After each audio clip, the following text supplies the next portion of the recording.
I'm Catharine McNally. My pronouns are she, her. I'm a white woman with shoulder length brown hair. I'm deaf and I need cochlear implants to hear. I lost my hearing to meningitis when I was 8 months old.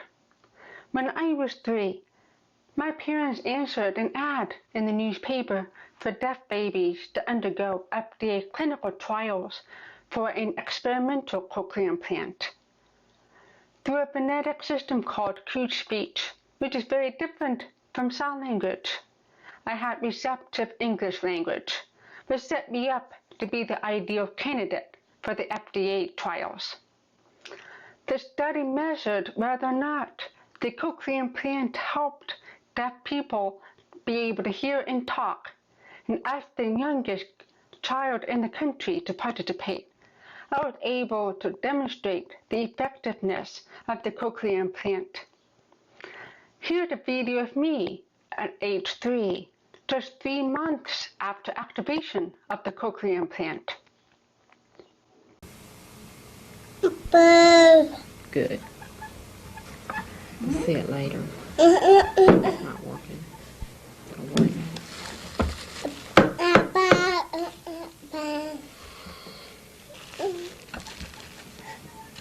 What is it?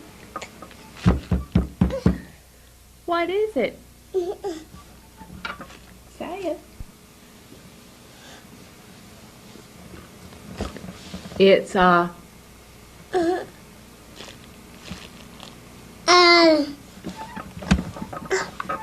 no, it's what is it? Well, let's see. Yeah, this is sandwich. Another credit for the imitative person she made an approximation. I think she did ant, sand, not the rest.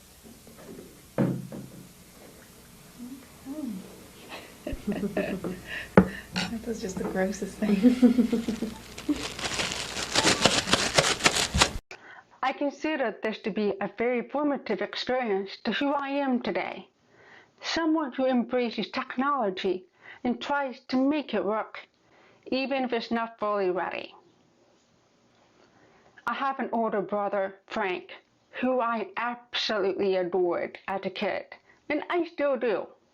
I copied everything he did. If he was playing football, so was I. Playing with these toy cars, so was I. Listening to his tape recorder was where my imitation stopped. I was just 6 years old, and I looked at this tape recorder that played music, and I said, I want to use this too. My parents wondered, how can Catherine use this tape recorder?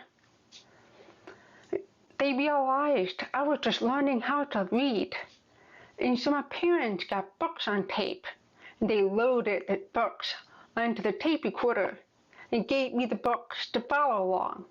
My parents would point to the words on the page, and I would listen along. I was simultaneously learning to listen, read, all the while thinking I was also using the core toys.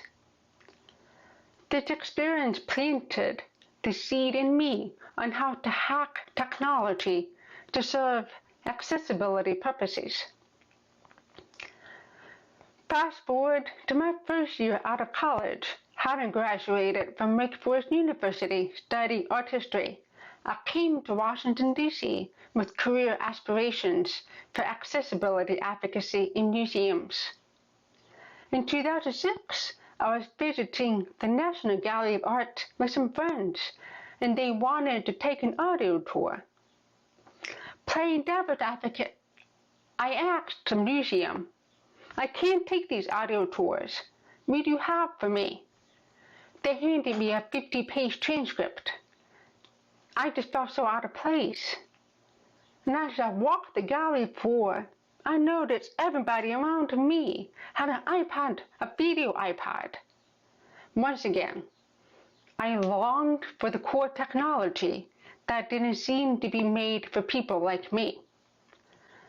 Then it occurred to me, if the iPod plays video and my friends are taking an audio tour, couldn't I combine the two and create a captioned video tour? So I took the transcript home that night, borrowed my roommate's iPod, read all I could about video podcasting, and created my first video podcast that night. Once again, I have figured out how to make an audio product work for a deaf person like me. I went into the gallery the next day to show them my prototype, and I said, "Could you do something like this?" They said, "We would, but no one offers it." So I started a museum audio tour company, and I ran it for 5 years. This was all before the iPhones and third-party apps, so I was a little too early.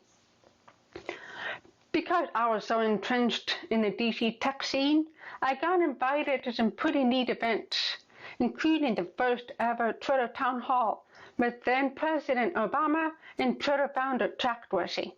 I only had 48 hours notice, and I didn't want to create any work for someone else by requesting captioning accommodations. These services typically need 2 hours advance notice, and with 48 hours notice, I didn't want to make anyone scramble. So I figured I'd just go in and take in the experience of being in the White House. The format of this town hall is that Obama and Jack Dorsey would only answer questions that came in through Twitter. This meant that they project the tweets on the TV screens just beyond them. This was helpful for me because that meant I could at least read what they were going to be talking about, and that gave me the context for understanding. So I observed that most people in the room were staring down at their phones. Why? They're in the presence of some pretty impressive people, and they're looking at their tiny mobile screens. I looked at my neighbor's iPhone screen and realized that he was live tweeting the responses using White House Twitter Town Hall hashtag. So I pulled up the hashtag on my Twitter account, and then I realized I was getting a summarized version of the responses from Obama and Jack. And in that moment, I realized I had come across a crowdsourced captioning solution. So I would watch the stage, and if I missed something, I would just look back at the hashtag and read the tweets and get caught up and fill in the gaps. So in a way, the audience around me contributed to my understanding of the content through their tweets. These findings I've discovered over the years have always been in the spur of the moment. I didn't spend time at home anticipating these situations. I have the mindset of, what can I do with what I have right now? I'm going to shift gears just a little bit. As a deaf person who lives alone, there's a few things that I have to think about that many may take for granted. First, I have to think about safety in protecting my home, especially in the middle of the night. You see, I don't wear my processors at night. They fall off. Besides, I need to charge up the batteries. I have to charge them every day. Because I'm deaf at night, I won't hear the door break open. I won't hear glass breaking or even footsteps. I have to think about alarms, fire alarms, carbon monoxide alarms, government-issued emergency alerts, and other distress signals. I won't hear them at night. Yes, I could get the deaf versions of these alerting systems. A strobe light fire alarm, bed shaker alarms, flashing security systems. But as someone who grew up wanting the core technology that everyone else uses, I wasn't so keen on outfitting my home with separate products that serve a niche market. I wanted to figure out ways around this so that I can use the same technology that everybody else uses. A few years ago, I attended a company conference. And the ADA kit I was provided wasn't working properly, so I just put it aside. This consisted of a portable fire alarm that had a strobe on it. Well, up all night. This was not the night to be careless. There was actually a fire drill in the middle of the night that I slept straight through. My co-workers were texting me, they were knocking on my door.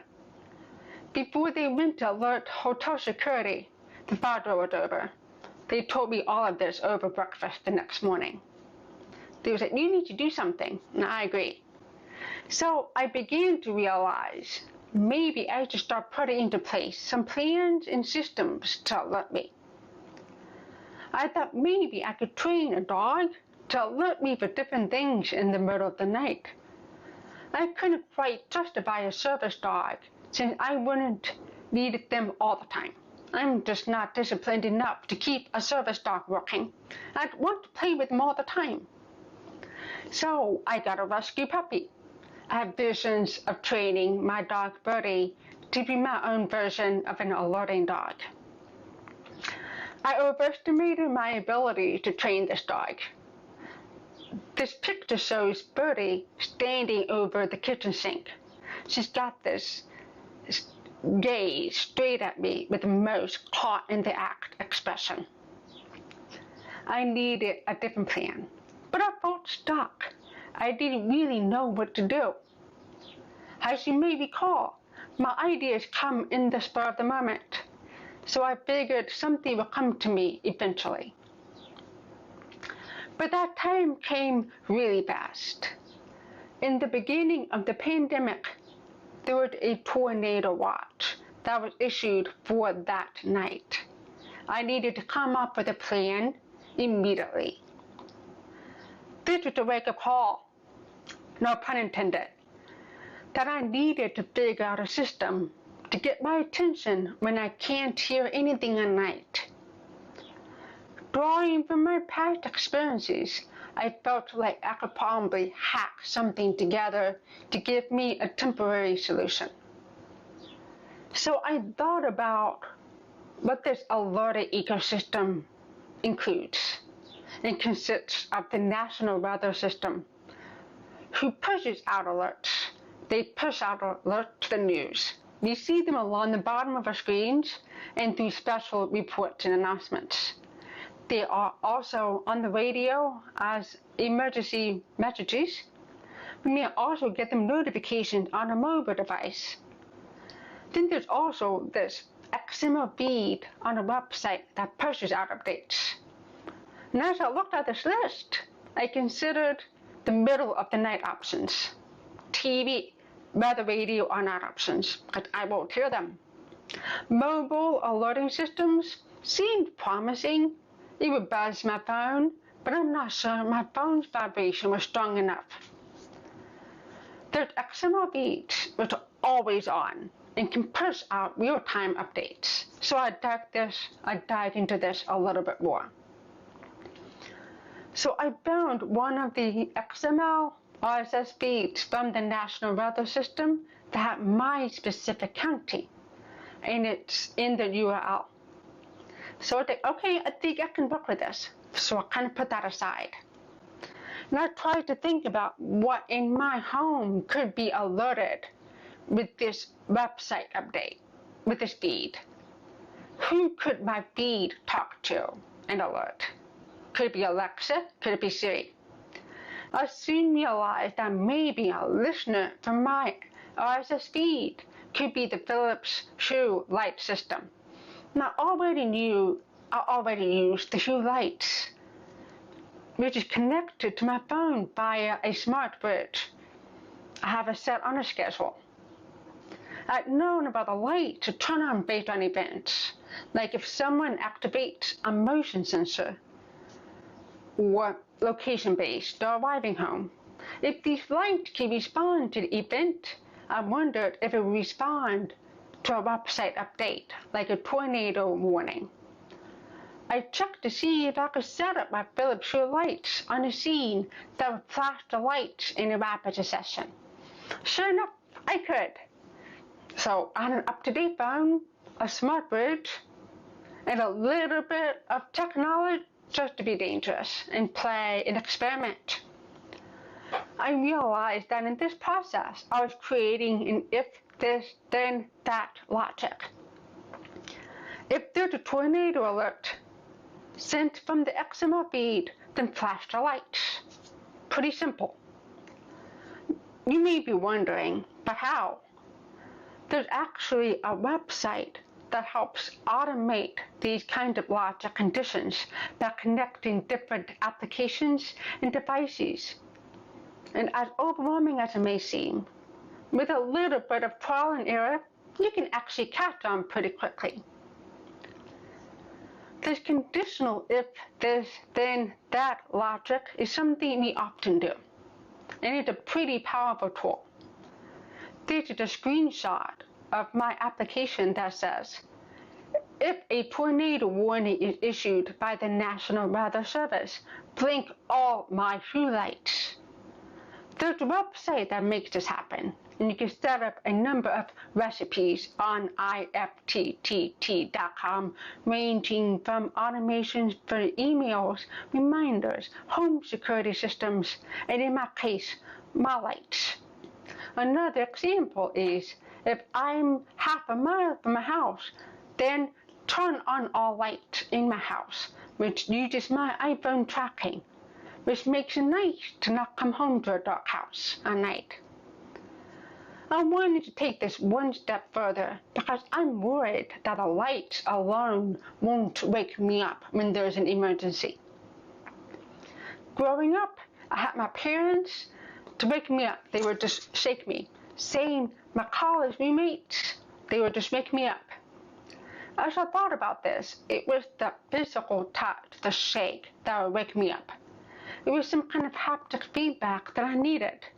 And I knew that my iPhone's haptic vibration wasn't going to be strong enough to wake me up. I used to have an alarm clock called the Sonic Bomb. It had a bed shaker under the mattress that shook the whole bed. It woke me up every time. It was pretty fun when I'd be dreaming about an earthquake and then all of a sudden my bed is shaking. Talk about special effects. But this bed shaker attachment is plugged into my alarm. How do I get this bed shaker to connect with the application? It's not smart enough. So I need to come up with a better solution. In my internet research, I found two things. A smart plug. A smart plug basically turns on whatever is plugged into it. When you plug in something to the wall, it turns it on. But often we have an on-off switch, like with our lights. But now with this smart plug, we can actually operate it remotely. Use a schedule, a timer, or a trigger. So that was promising. Then I searched for a bed shaker that plugs into the wall, and happened to find the very same version, but with a plug. For what purpose, I'm not so sure, but it's just when I need it. And I'm going to show you how it works.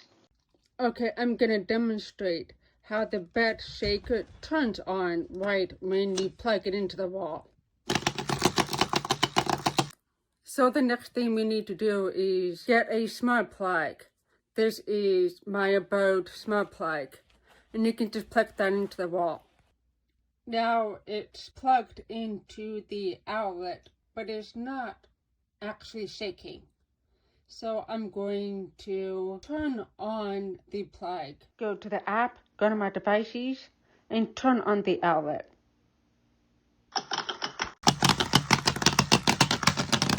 So with this combination, that seemed to be a pretty good way to get through to me. I paired my smart plug with my home application, and I added a second step to the if this then that recipe. Now both the lights and the bed shaker will go off. So here's how it works with both activated. The light is buzzing and this is shaking. I'm going to guide you through how to set this if this then that recipe for tornado alerts. What you'll need is access to a website, know which county you're in, and an account on ifthisthenThat.com. First, open up a web browser and go to alerts.weather.gov, and you'll get a pretty text-heavy page. Just scroll down to the bottom, and you'll see all the states listed. Select the state that you're in, and in my case, it's Virginia. Once that state loads, you'll see all the county names. For me, my county is City of Alexandria. And then you'll see two links, Atom RSS and the county code link. You'll want to specifically select the Atom RSS link. It really makes a difference on how the automation runs. You'll once again land on a pretty text-heavy page that will probably overwhelm you. But all you need to do is look near the bottom to find the county name to make sure that you've selected the right URL. Once you've confirmed that, go into the address bar and copy the URL. Next, now go to the If This Then That application or web page. Create a new recipe and type in what you're looking for, which is RSS feed. And then you can select the RSS feed and paste in the URL that you just copied. Now, we set up the trigger. What should happen when the XML feed is updated with new information and alerts? For me, I want the light to turn on, so I select Philips Hue, and the app will come up in the search results. And I've selected for all my bedroom lights to turn on. And then I hit save. We do the same thing for the abode home security system, which is my plug. So I can set that up to be the bed shaker. And once I've selected the bedroom outlet, I can save. And finally, I can name it Tornado Alerts. And then I'll be on my way. I want to take a moment to acknowledge that this is not a fail-safe system, especially if the power may go out or you lose internet connection. So it's important to keep that in mind and to really consider backup systems that have a battery backup. This whole system can go beyond tornadoes. Thankfully, our mobile devices have some native shortcuts and notifications that can help us be more aware of our environment, like babies crying, a pipe burst in the basement that is just gushing water, or even when a door opens and children or older adults leave when they're not supposed to. There's a lot of DIY or professional systems out there that can act as listeners for these environmental conditions. As mentioned, our mobile devices in recent years have become more sophisticated with listening to what's going on, especially being able to customize specific sound notifications, and then show up as alerts on notification panels of our phones. With sound recognition, your iPhone or iPad can listen out for certain sounds and notify you when it recognizes them. First, we'll need to turn this feature on. In Settings, scroll down and tap Accessibility. Scroll down and tap Sound Recognition, and then tap to turn it on. Next, tap Sounds, and choose which sounds you'd like your device to listen for. If you have Hey Siri turned on, you'll see a message saying that this feature will not be available when using sound recognition. To continue, tap Turn on Sound Recognition. From now on, you'll receive a notification whenever your device detects one of those sounds. Once you've turned on sound recognition for the first time, you can quickly access it by opening Control Center and tapping the sound recognition button to turn it on or off. Or touch and hold sound recognition to access the sounds menu. You can then tap a sound to add or remove it from your list. And that's how sound recognition can alert you to important sounds you might not want to miss. And the nice thing is, we can make use of the shortcuts application to do similar if this, then that applications and automations. You can have a send text messages. So To an earlier example, if someone knocks on the door and I'm on a Zoom call and I don't hear the door knocking, I can get a text message that will show up on my computer screen while I'm in that call. And so I'll be able to know if I should answer the door or not. Coming back to the hotel story, after doing this setup, I now realize I can travel with my smart plug and the bed shaker and use as notifications when I travel solo. I'll be able to use my iPhone to listen for fire alarms, door knocking, and that can alert to me in the middle of the night. That's all, folks. I hope I've given you some new ideas about how you can make a home and systems work better for you. It's all about experimentation to see what works and having a spirit of iterating and continuous improvement. I'd love to hear if you've tried any of these systems or have ideas for improvement. I'm always available for questions or to talk through your own solutions. I believe that technology improvements are only possible through experimentation and adoption. So think of it as customer research. Accessibility is all around us, and we just have to get creative sometimes. Thank you.